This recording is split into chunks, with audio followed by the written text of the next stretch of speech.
Cápsula número 5. Primera controversia con Balaam de Calabria, el problema del filioque.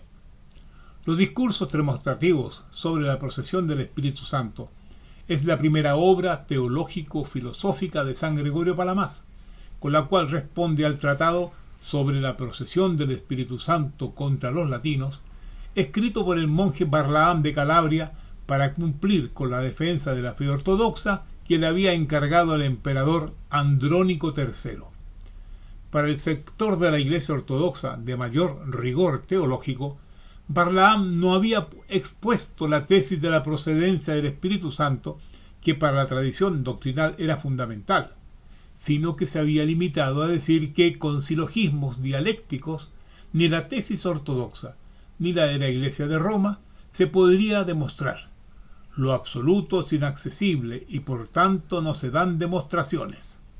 Por el contrario, San Gregorio Palamas sostiene que los silogismos llamados apodícticos, es decir, demostrativos, pueden probar a partir de los datos de la revelación y la tradición la verdad de aquello que no se afirma explícitamente en las Sagradas Escrituras. Por tanto, la verdad ortodoxa, contrapuesta a la de aquellos que se dejaban influenciar por la escolástica latina, puede ser demostrada. Lo absoluto es inaccesible. Sí, efectivamente. Pero como había sido revelado, entonces se puede tener un conocimiento cierto basado en los datos de la revelación divina y en la tradición de la Iglesia. En el primero de los dos discursos, San Gregorio Palamas demuestra que la ortodoxia defiende la verdad expresada en el credo de la Iglesia, establecido por los concilios ecuménicos de Nicea y de Constantinopla, celebrados en el siglo IV. Creo en el Espíritu Santo, que procede del Padre, que con el Padre y el Hijo es juntamente adorado y glorificado, que habló por los profetas. Texto basado en el Evangelio de San Juan, capítulo 15, versículo 26, cuando Cristo dice a sus apóstoles: «Pero cuando venga el Consolador, a quien yo os enviaré del Padre, el Espíritu de verdad, que procede del Padre, Él dará testimonio acerca de mí». De esta forma, la modificación del credo que había efectuado la Iglesia de Roma pocos siglos atrás, indicando que el Espíritu Santo procede del Padre y del Hijo, no representaba la verdad. Es preciso hacer una digresión sobre este tema por su importancia teológica y eclesiológica. Solo el Padre es sin origen, siendo originados del Padre las otras dos personas divinas. El Hijo es engendrado y el Espíritu Santo es expirado. Por tanto, estas dos personas divinas, coesenciales y coeternas con el Padre, tienen idéntica dignidad, que en griego se dice homotimía o igualdad de honor. Ninguna está por sobre la otra. La coesencialidad fue ampliamente debatida en los concilios ecuménicos recién citados, quedando reflejado en el texto del credo que rezamos en la Divina Liturgia. Creo en un solo Dios, Padre Todopoderoso, Creador del cielo y de la tierra, y de todo lo visible e invisible, y en un solo Señor, Jesucristo, Hijo unigénito de Dios, nacido del Padre antes de todos los siglos. Luz de luz, Dios verdadero de Dios verdadero, engendrado, no creado, consubstancial al Padre, por quien todo fue hecho. Pero había acontecido que San Agustín, nacido en el norte de África y que vivió entre los siglos IV y V, argumentando acerca del amor divino, sostuvo que el Padre engendró a su Hijo, el Verbo de Dios, y que del amor entre ambos procede el Espíritu Santo. Entonces ya no sería solo el Padre la persona originadora, sino también el Hijo, quedando el Espíritu Santo en una condición distinta, de menor dignidad respecto del Hijo, por decirlo de algún modo. Esto no trascendió mayormente. Sin embargo, en un concilio particular de la Iglesia de España, celebrada en el siglo VII en la ciudad de Toledo, para combatir la herejía arriana imperante en esa región, herejía que consideraba que el Hijo había sido creado y que por tanto no era consubstancial al Padre. En tal concilio se pretendió dignificar al Hijo, haciéndolo también originador del Espíritu Santo. Para ello se introdujo la palabra filioque y del Hijo, en latín, en el credo. El Papa de la época, León III, condenó tal adición al credo e hizo colocar, en un costado de la puerta de la Basílica de San Pedro, el texto original del credo en griego y en el otro costado su traducción al latín. Pero pasaron algunos siglos cuando el papado comenzó a fortalecer la pretensión de ser el jefe de toda la iglesia, de tener supremacía sobre las iglesias de Jerusalén, Antioquía, Alejandría y Constantinopla, cada una de ellas con su patriarca y santo sínodo, todos obispos sucesores legítimos de los apóstoles, al igual que los de la iglesia de Roma.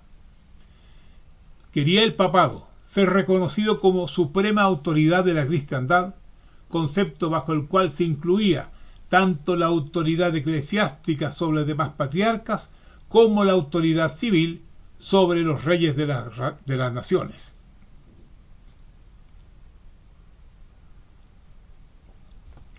¿Sobre qué basar tal supremacía? Sobre la interpretación latina de que Cristo había nombrado a Pedro jefe de la iglesia. Pero aunque tal interpretación, interesada y errónea, fuese cierta, había un problema. Antes que San Pablo y San Lino fundaran la primera comunidad cristiana en Roma, San Pedro y San Pablo ya habían fundado la de Antioquía, por lo que esta sede podría reclamar la jefatura de la iglesia. Entonces se recurrió a un aspecto doctrinal. La teología del Hijo es la teología de la unidad, puesto que su obra redentora es sobre la humanidad en su conjunto. La teología del Espíritu Santo es la teología de la diversidad de los carismas individuales de cada cristiano. Ambas teologías correspondían plenamente a la Iglesia, que es una y diversa a la vez, una y misma fe, los mismos sacramentos otorgados en diversas naciones con ritos litúrgicos en diversas lenguas, una y misma fe en diversas organizaciones territoriales o patriarcados, etc. Para los propósitos papales, convenía disminuir la teología de la diversidad y reforzar la de la unidad. Para ello era funcional que el Espíritu Santo procediera también del Hijo. Fue entonces el papado, contraviniendo la tradición de la Iglesia, que introdujo la palabra latina filioque en el credo, creando una de las causas de la posterior separación de Roma respecto de las iglesias ortodoxas.